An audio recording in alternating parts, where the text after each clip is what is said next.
Hi there, Drew Liskey with Orion Outdoors Company, and today's video is about how to shoot a side-by-side shotgun. Side-by-side shotguns differ greatly from your typical over and under or semi-auto, mainly because of the styling of the gun. Side-by-sides have one barrel to the side of the other, as opposed to being stacked like you're going to find in an over and under.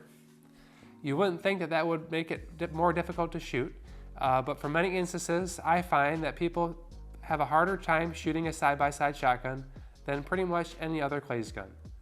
For that reason, we're going to go out on the range, and I'm going to go over some basic tips and tricks on how to be a better side-by-side shooter so that you can go out on the range and feel comfortable with a side-by-side, or maybe shoot a side-by-side for the first time.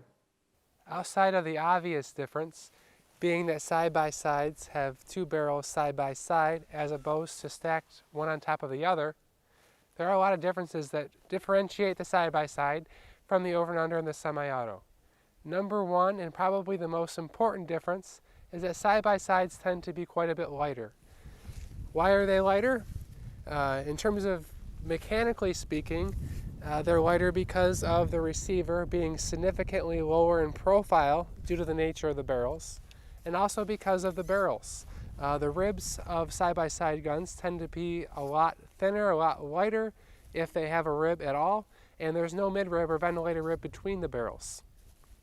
That means that the side-by-side is going to point faster and move quicker.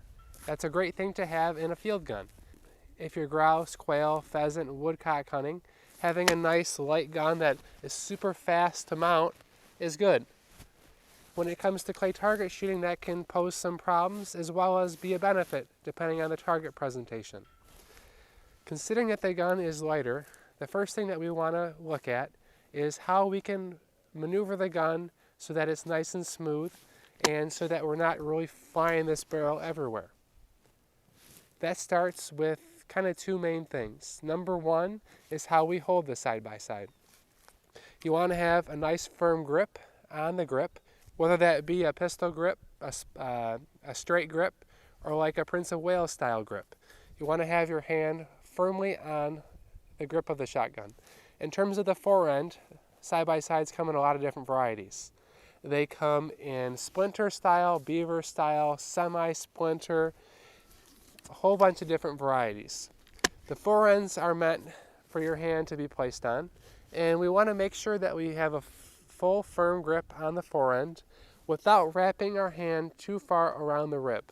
We want to keep our hands off the barrels to some extent, or off the rib, A, so that our hands don't get burned or hurt while we touch the hot barrels, and B, so that we don't inhibit our sight picture with our hands over top of the sight line.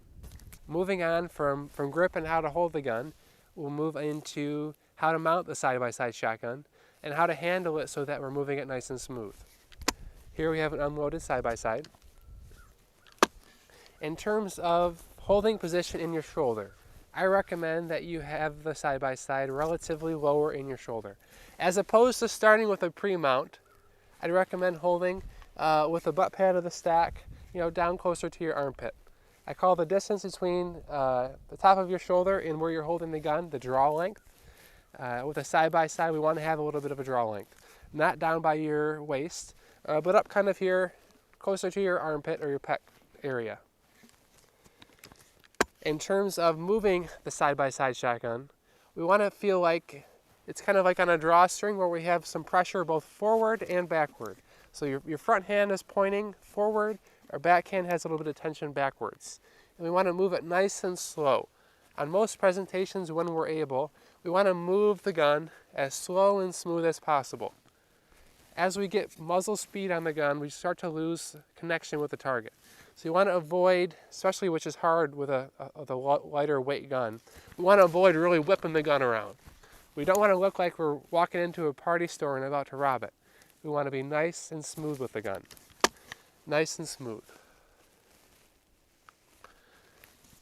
Moving on with that mount, we have kind of a unique feature of side-by-sides is that typically we have more drop. Drop is the distance between the top of the rib and the comb. Usually with guns we have some drop here and then more drop back here. As we go from here to here, that drop characteristic increases and we have more drop. With side-by-sides in general, we have a lot more drop. In particular, more drop than what you might see in an over and under. So what does that mean?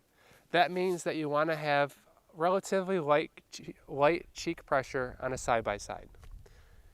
With an over and under, being that they're stacked higher, most people will really put their shoulder and their cheek into the gun. You know, on an over and under, I see a lot of people really burying their heads, which on an over and under is okay. With a side-by-side, that means you're probably going to make it so that you can't see over the rib. So with a side-by-side shotgun, we're going to have a nice soft mount. Not a whole bunch of cheek pressure. We want to feel our cheek on the gun, but we don't want to feel like we're really pushing it down into the gun. Just nice and light. So what we're going to do now is take this SKB side-by-side onto the course. We're going to fire a few shots, and I'm going to demonstrate the difference between a soft and a hard mount with the side-by-side. So we're going to shoot a couple shots, and we're going to really focus on light cheek pressure on the side-by-side.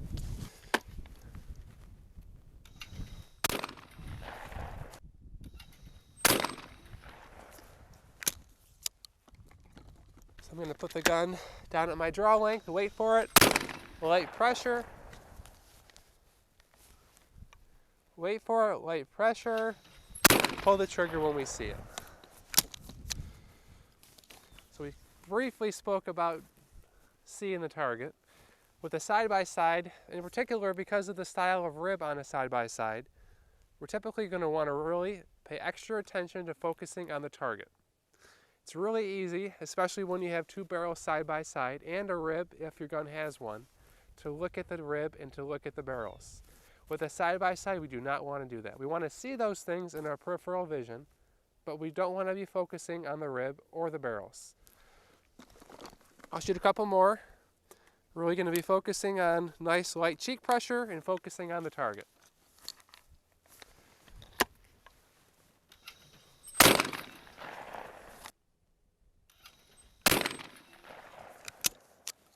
As an additional note, one thing that you'll notice is that the majority of side-by-sides have a little bit higher point of impact than you might experience with an over and under. By that I mean the gun is intended to shoot a little bit high. What does that mean, or how do you adjust to that? That means that, typically speaking, you're going to want to float the targets a little bit. And that might mean that the barrel is just underneath your target. Why do they do this? Because typically with any type of game hunting, upland birds, pheasant, grouse, quail, etc., birds are primarily speaking going away from you and rising.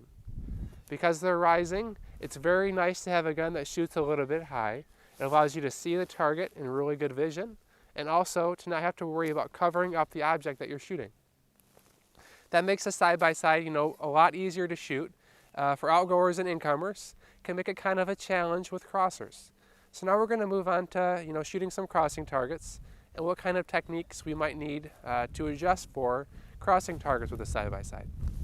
So here we have a crossing shot, and we're going to attempt to shoot it a couple times and kind of gather some thoughts on how easy or hard it is to shoot a crossing shot and what kind of adjustments we need to make to be able to hit it.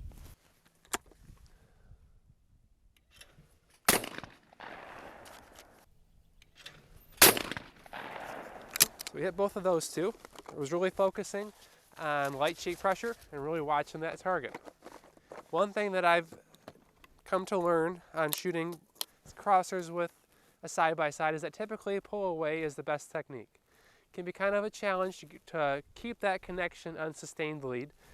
With side-by-sides and crossing targets, from my experience, shooters tend to do better when they have some type of, come from behind or pull away.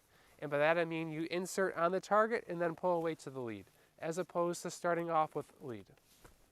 Do a couple more.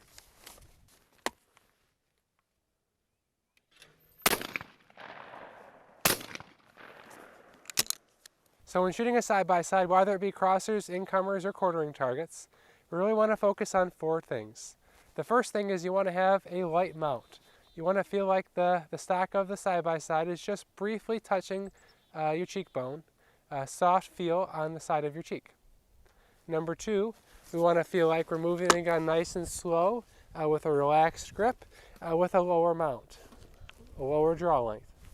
Number 3, we want to feel like our hold point is a little bit lower. So we're going to bring the gun down just a little bit, which is going to compensate for the fact that the side-by-side has a higher point of impact than most guns. And then number 4, we're really going to look at the target. With a side-by-side, and with any gun for that matter, our main focus is going to be on the clay target. We should see the barrel and the sights of the gun in our peripheral vision, but our main focus at all times should be on the target. Thanks for watching this video on how to shoot side-by-side shotguns. We hope that it helps you in being more comfortable, whether you're taking a side-by-side out in the field or at the clays course. Please feel free to like and subscribe. We really appreciate you following our channel.